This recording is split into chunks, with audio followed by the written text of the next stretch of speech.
Hai semua, salam sejahtera. Saya Pinguin. Dah, jangan tanya-tanya. Okey. Untuk hari ni, saya nak ceritakan berlagak rakyat Malaysia musim KP ni. Masa awal-awal virus corona ni kita dengar dekat Hubei, China tu, pada 17 November 2019.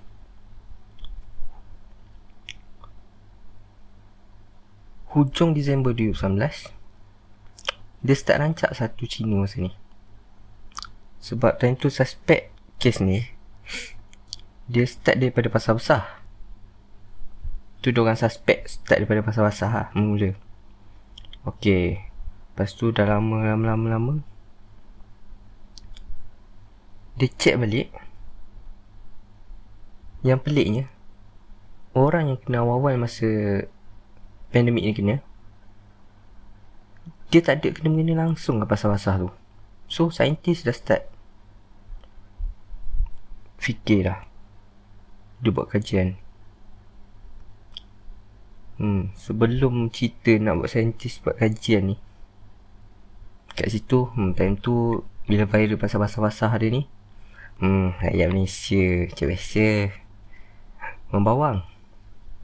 Dia dah start dah macam-macam.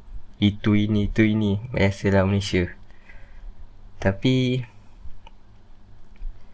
itulah sebabkan bila keluar balik statement yang orang first case ni tak ada kena-mengena pengawasan basah, and then scientist pula dia keluarkan. Okay, SARS-CoV-2 ni, COVID ni, asal dia daripada kelawar. Tapi memanglah asal daripada kelawar. Entah macam mana virus ni, dia macam nak berhijrah. So dia, cara dia infect orang lain, dia infect pada binatang dulu. So dia infect pada binatang lain, lompat dah sampailah kat manusia. Itulah baru startnya orang tahu pasal COVID ni. Okay, so bila dah start kat manusia, satu-satu negara dia serang. Mulalah musim KP kat Itali, kat France. Tapi hari ni kita tak nak cakap pasal negara lain.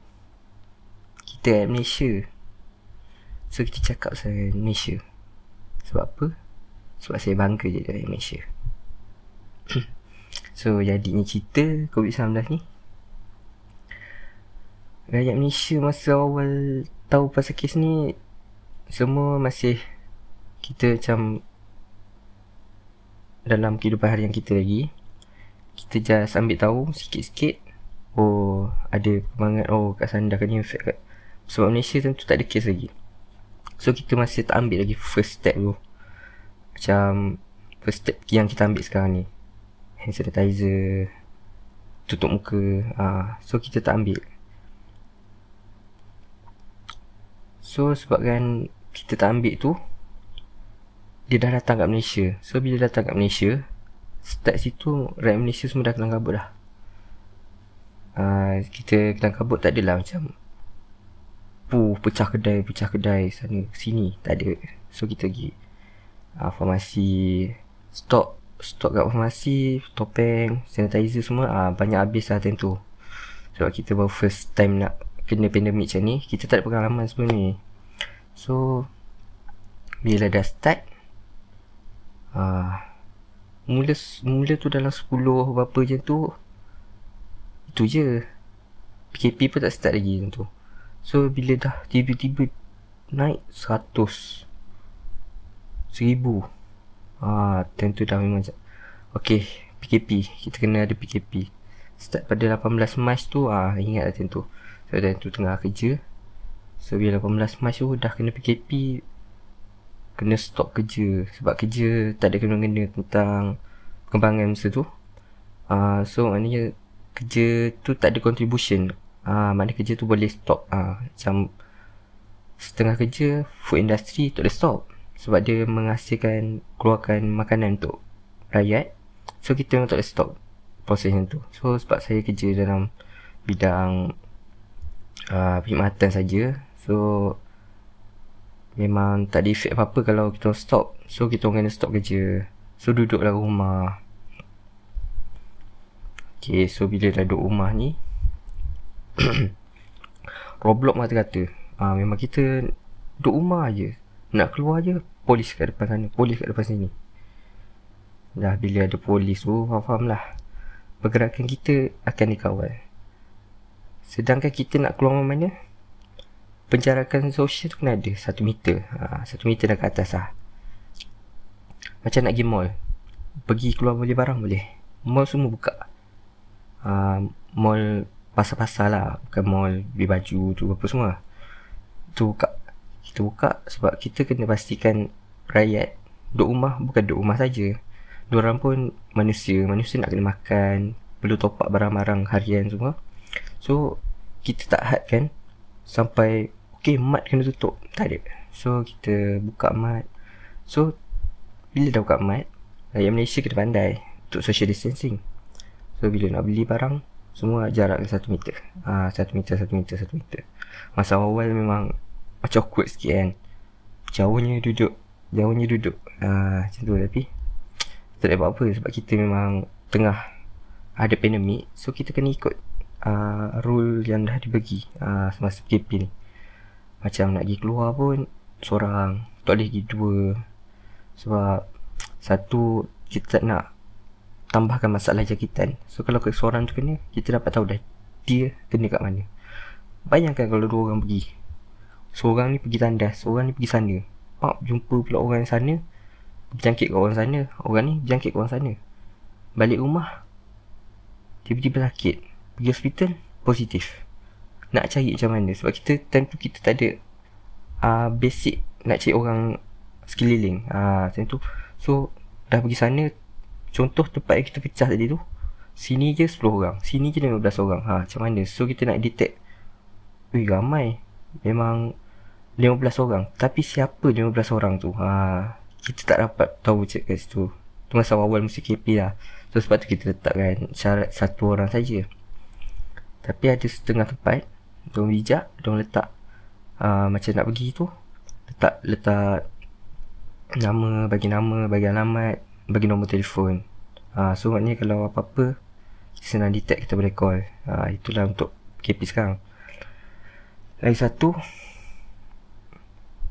bila dah kena duduk rumah, banyak infrastruktur kita semua kat Malaysia ni semua tutup. Yang buka pun food industry, macam biasa orang semua duduk rumah.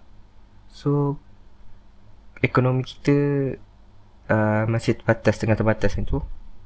Kecuali dalam bidang makanan lah, macam roti apa semua. Time roti ni memang tak tahulah rakyat Malaysia. Time tu first time orang berebut roti. Bayangkan Gardenia habis stok, roti lain pun habis stok. So time tu sebab first time pandemik, semua tak tahu. Dan so bila dah kena macam dah pack sangat ni, order pun dah pack, so Gardenia pun terpaksa buat tapisan tempat lah, macam nak makan kat sini kena hantar berapa banyak. So sebenarnya dia keluarkan banyak je setiap hari, dia keluarkan stok sampai terpaksa dia stok, dia keluarkan berlebihan. Tapi bila sampai, sebab orang time tu tengah mencari roti, itulah jadinya short kat setiap kedai tu. Sebenarnya bukannya dia tak hantar, dia hantar, tapi sebab orang mencari, so benda tu cepat habis. Kalau mencari, biasa kita ada roti, okey lah roti, ada roti, tengok roti je, macam tu. So tu kalau bagian roti. Ni cerita pasal duduk rumah ni. Apa yang berlaku kat rakyat Malaysia, diorang dah start buat langkah kreatif orang. Apa kreatif diorang ni?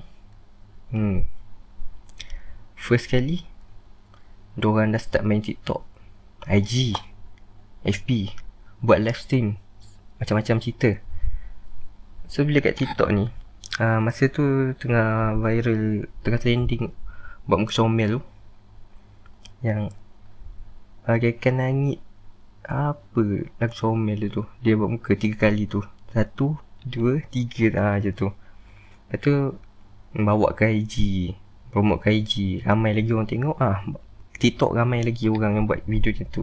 So makin ramai lah orang, kita kena slide, nak swipe, nak lari pada video seterusnya. Tengok, buat muka sama je, swipe, muka sama lagi, swipe, muka sama lagi. Sampailah satu ketika keluar trend baru pula. Trend tu lagu Keranda. Lagu Keranda, nak dengar The Boss tu, takut dah setakut. Tapi tu cerita kat TikTok lah. Okay, time ni bila live stream ni, sebabkan budak sekolah pun ramai dah tak sekolah, sekolah tutup, live stream ni dah penuh lah dengan game PUBG, ML. Ramai view. Tapi memang time tu kita, bukanlah kita nak cakap tak bukanlah kan, tapi kita dapat nampak situ kreativiti dan manfaat yang sebenarnya diorang dapat daripada game ni. Game yang diorang dapat tu bukanlah kita cakap membuang masa, tapi sebabkan kita tengok pada keadaan semasa, diorang pun tak boleh nak buat apa, nak belajar. Resources terhad, yang memang diorang boleh check internet ke apa kan, tapi untuk belajar ni, fokus kita, kalau kita berada dengan orang yang boleh mengajar kita betul-betul pun sebenarnya lagi baik. So sebabkan kita orang terhad kat situ, tak ada orang yang boleh ajar orang betul-betul baik, walaupun online ke apa. Berapa banyak je input yang boleh dapat, kecuali apa yang pelajar tu boleh aplikasikan yang sebenarnya. Sebab ada certain pelajar diorang belajar, tapi diorang perlukan fokus daripada orang yang mengajar tu banyak. Macam ada setengah orang, dia just dengar pada orang yang mengajar tu sikit pun dia dah dapat input pop. Dia boleh buat. Kita kena kenal semua orang.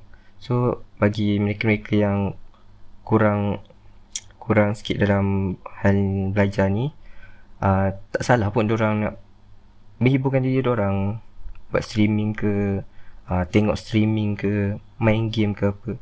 Sebab itu je masa free untuk diorang. So bagi rakyat Malaysia ni rasanya tak ada masalah pun diorang pasal gaming ni. Lagi satu, stop pasal gaming kat situ.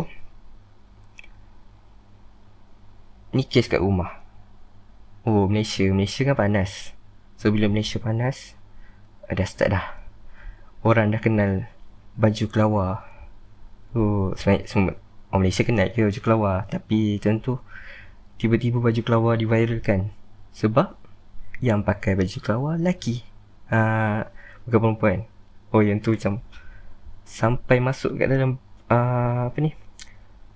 liputan PKP kita. Liputan PKP kita, PM kita sendiri cakap, rakyat Malaysia kreatif. Bawa bersihkan rumah,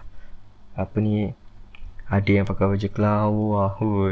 Tentu dengar memang nak gelak lah, tapi macam ada gila betul lah Malaysia ni. Tapi kita macam rakyat Malaysia bangga betul, sebab rakyat Malaysia ni memang kreatif lah. Kita rasa macam bukannya diorang merendahkan diri diorang ke apa, tapi itu memang benda yang sebaiknya. Kreatif, memang kita cakap kreatif, bukan benda yang sisi diorang buat tu. Itu pun untuk diorang sendiri, untuk hiburan diorang je. So tak salah pun untuk diorang buat. And then kita nak cerita pasal liputan lah. Okay, so start PKP ni, daripada awal PKP 18 Mac tu, liputan harian tentang COVID ni banyak dah kita buat.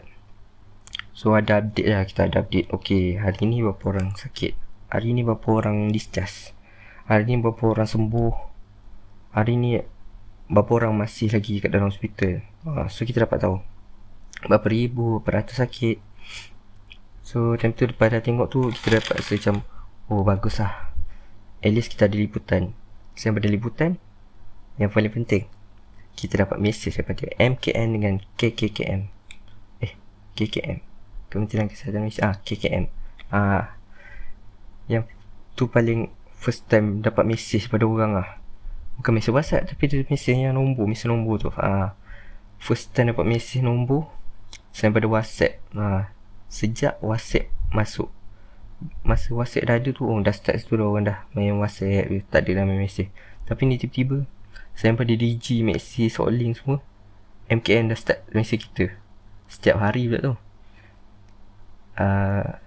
Bagilah apa ni, kaedah-kaedah mengatasi apa semua tu, pelangkah yang perlu kita buat, pakai sanitizer, jaga diri secara rasa ada orang kira masa kita. Tapi tu pada MKM KKM lah. Tapi kita happy sebab kita dekat Malaysia dapat rasa macam kerajaan sayang kita. Itulah. So yang last lagi lah, memanglah sebelum nak habiskan ni, kita rasa PKP ni lama sangat, tapi itu sebenarnya yang terbaik untuk rakyat Malaysia. Sebab kita bukannya kita nak fikir pasal kita tengah tak ada duit ke apa, nak kerja, bosan ke apa. Tapi kita nak fikir sekarang ni pencegahan yang kita perlu ambil. So pencegahan kita perlu ambil sekarang ni, kita ikut je apa asas yang perlu kita buat dalam PKP ni. Contoh social distancing, pakai mask, pakai sanitizer. Benda tu necessary lah untuk masa sekarang ni. Kalau boleh lepas habis PKP ke, walaupun COVID ni dah habis ke, kita teruskan amalkan penjagaan macam tu. Sebab sebenarnya tu memang terbaik untuk kita jaga kebersihan diri, untuk kita jaga kesihatan diri kita. So apa kita sebagai rakyat Malaysia perlu buat sekarang, kita nak ucapkan terima kasih pada frontliner kita atas persediaan membantu rakyat Malaysia, menyembuhkan rakyat Malaysia, menjaga mereka dan juga menjaga keselamatan mereka. So terima kasih Malaysia. Terima kasih juga pada semua yang kekal hingga akhir video ni. Kita jumpa lagi untuk sesi yang seterusnya. Terima kasih. Bye. Bye.